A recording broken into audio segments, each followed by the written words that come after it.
Namaskar students, welcome again with the chapter. This is the last lecture of your chapter number 8, Women, Caste and Reform.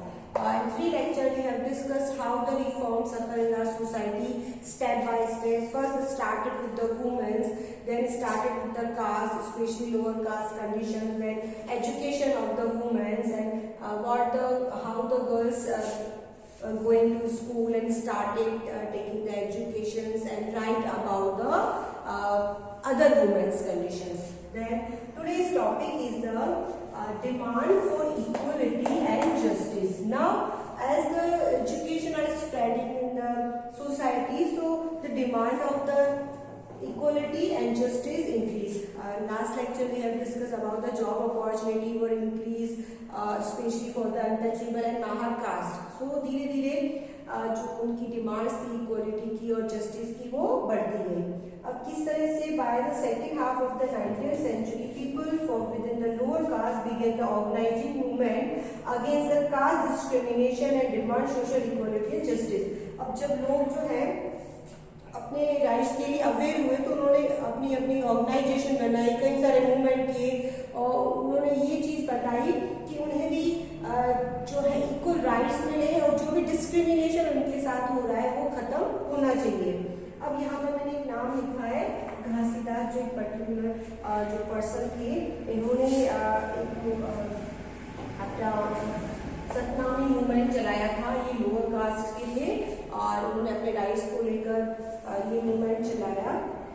इसमें है many movement started by the different leaders of the against caste discrimination. कई सारे leaders इसमें include थे. सिर्फ ये कुछ नाम है जो पर्टिकुलर रीजंस या पर्टिकुलर एरिया में उन्होंने अपने स्टार्ट किया. Ghasidas who came from the low caste, जो घासीदास थे वो किस कास्ट के थे? लोअर कास्ट के, यानी कि नीचे जाति के थे. And they founded the Satnami movement in the central India. Central India में उन्होंने ये मूवमेंट चलाया, ये आंदोलन चलाया. In eastern Bengal Haridas Thakur is the Mithua sect work amongst the low caste and the Chandala cultivators. इसके अलावा भी कई सारे ऐसे लोग थे जो कल्टिवेटर्स थे, स्पेशली फार्मर्स जो थे जिनके साथ डिस्क्रिमिनेशन हो रहा था, उन्होंने भी कई सारे मूवमेंट चलाए. Now next topic of your book is गुलामगिरी. अभी गुलामगिरी, what is the Gulamgiri? This is the book written by the Jyotirao Phule. This is the book which written by the Jyotirao Phule. It means is slavery. Slavery होता है दासता या दास प्रथा जो कह सकते हैं, गुलामी जिसको कहते हैं, गुलामगिरी जैसे जिसका नाम है.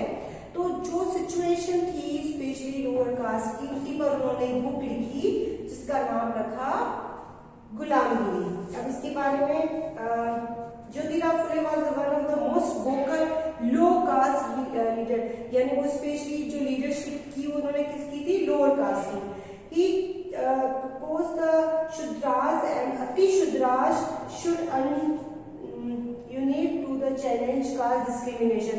उन्होंने सारे जो कास्ट थी, शुद्रा जो उससे भी नीचे जो जातियाँ थी, उनको एक साथ लिया, उनको यूनाइट किया, मतलब उनको एक साथ लिया ताकि वो एक साथ अपने डिस्क्रिमिनेशन के अगेंस्ट क्या कर सके? लड़ सके या उन्हें वो जो राइट है वो मिल सके. ही founded the Satyashodhak Samaj with the propagate caste equality.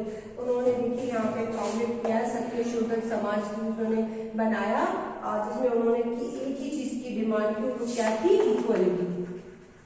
क्या थी उनकी डिमांड? इक्वालिटी, कि सबको क्या मिलनी चाहिए? इक्वालिटी. उनकी कास्ट को भी इक्वालिटी मिलनी चाहिए. In 1873 Phule wrote a book named Gulamgiri meaning slavery.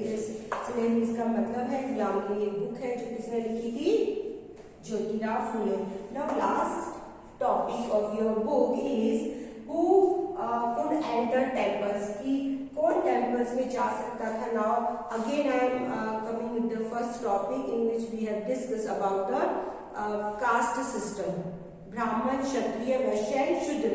All religious and rituals were done by the only Brahmins, especially and they gained this power by the birth. कि वो उस cast में पैदा हो रहे तो उन्हें वो सारे राइट्स मिल जाते थे. अब जो शूद्र कास्ट थी उन्हें परमिशन नहीं थी, यानी अनटचेबल कास्ट को परमिशन नहीं थी टेम्पल में जाने की या मंदिर में जाने की। अब ये जो टेम्पल एंट्री मूवमेंट है वो हमारी फेमस पर्सनालिटी है जिसका नाम आपने सुना है, Bhimrao Ambedkar. Those who face the discrimination from their childhood, उन्होंने बचपन से ये discrimination face किया just because he was belonging to the particular Mahar community। वो उस महार कम्युनिटी से बिलोंग करते थे, उन्होंने सारी चीजें, सारा डिस्क्रिमिनेशन फेस किया था। तो उनका जो मेन वर्क था, उन्होंने एक टेम्पल मूवमेंट चलाया था, टेम्पल एंट्री मूवमेंट, जो कब स्टार्ट किया था 1927 में। और इसको 3 स्टेप में उन्होंने 3 मूवमेंट चलाए थे 1927 से 1935। इस ड्यूरेशन में उनका एक ही एम था कि जितनी भी अनटचेबल कास्ट है उनको टेम्पल में एंट्री मिलनी चाहिए, कोई उन्हें रोक नहीं सकता है। यहाँ पर भी इक्वलिटी की बात आ रही है। Ambedkar was born into a Mahar family. As a child, he experienced with the caste prejudice, meaning everyday life. In 1927, Bhimrao Ambedkar started the temple entry movement, in which his Mahar caste followers participate.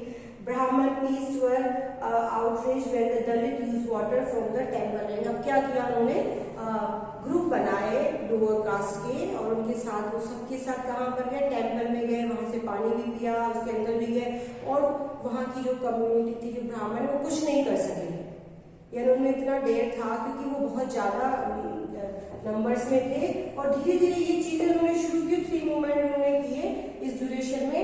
ऐसा नहीं था सिर्फ particular एक जगह पर उन्होंने की, all over कई सारे एरियाज में उन्होंने किया। अम्बेडकर लीड 3 सच मूवमेंट्स, टेम्पल एंट्री मूवमेंट। यहाँ से स्टार्ट होती है, जो हमारा लोअर कास्ट है उनकी टेम्पल एंट्री स्टार्ट होती है कि वो मंदिर में जा सकते हैं, पूजा वगैरह कर सकते हैं, कोई भी उन्हें रोक नहीं सकता। इसके बाद लास्ट आपका टॉपिक है इसमें नॉन ब्राह्मण movement. Non-Brahman movement in the early 20th century initiated by the non-Brahman caste that had acquired access to the education, wealth and influence. They challenged Brahmanical claims to power. अब यहाँ पे Brahmins को जो special rights या special powers मिले हुए थे, उनको उन्होंने क्या किया, चैलेंज किया। किसने किया, नॉन ब्राह्मण ने, यानी वो कम्युनिटी जो ब्राह्मण नहीं थी, उन्होंने ब्राह्मण की जो स्पेशल पावर है उनको क्लेम किया, उनको चैलेंज दिया।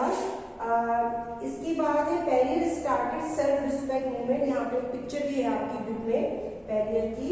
स्टार्टेड सेल्फ रिस्पेक्ट मूवमेंट, उन्होंने मूवमेंट चलाया सेल्फ रिस्पेक्ट मूवमेंट, याद रखेंगे। He inspired the religious in order to achieve social, inspired to untouchable and asked them to free themselves from all religions in order to achieve social equality.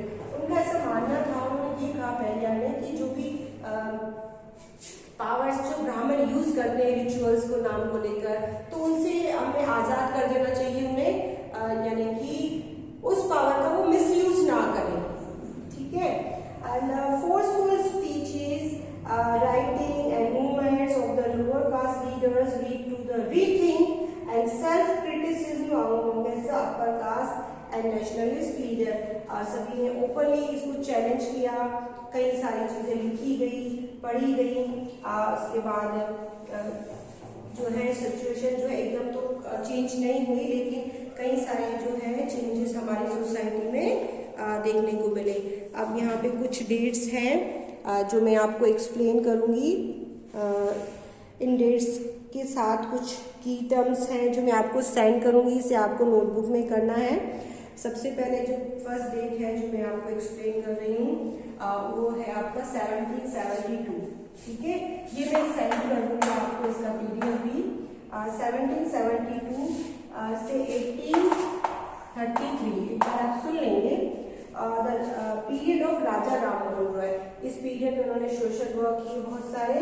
1829 अभी मैंने आपको discuss किया, सती ban हुआ था, तो ये याद रखना है आपको।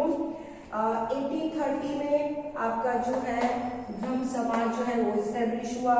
1840 द परमहंस मंडली was founded and 1856 the widow remarriage act किसने पास किया था, Ishwar Chandra Vidyasagar. 1864 Veda Samaj was establish and 1873 Jyotirao Phule wrote the book, कौन सी बुक लिखी थी उन्होंने, गुलामगिरी। 1875 Arya Samaj was founded and 1876 1935 the establishment of Anglo-Orient College at the Aligarh में एंग्लो जो है ओरिएंटल कॉलेज बनाया गया। 1880 Indian women's began to enter university. 1880 के बाद वुमेन जो है यूनिवर्सिटी में जाने लगी हायर एजुकेशन के लिए। And in 1929 child marriage restrict act was pass. ये मैंने बताया नहीं है आपको, ये पास हुआ है 1929 में, बहुत बाद में हुआ था। जो चाइल्ड मैरिज होता था, छोटी उम्र जो शादी कर दी जाती थी, उस पर क्या बन गया, एक्ट बनाया गया, इसे अबॉलिश कर दिया गया। 1927 to 1935 ये हमने अभी भी किया है। Temple entry movement run by the Bhimrao B.R. Ambedkar, Bhimrao Ambedkar. Fine. So these are the some important dates you should remember these all. Now your chapter is over. In next lecture I will explain the question and answers. Thank you and have a nice day.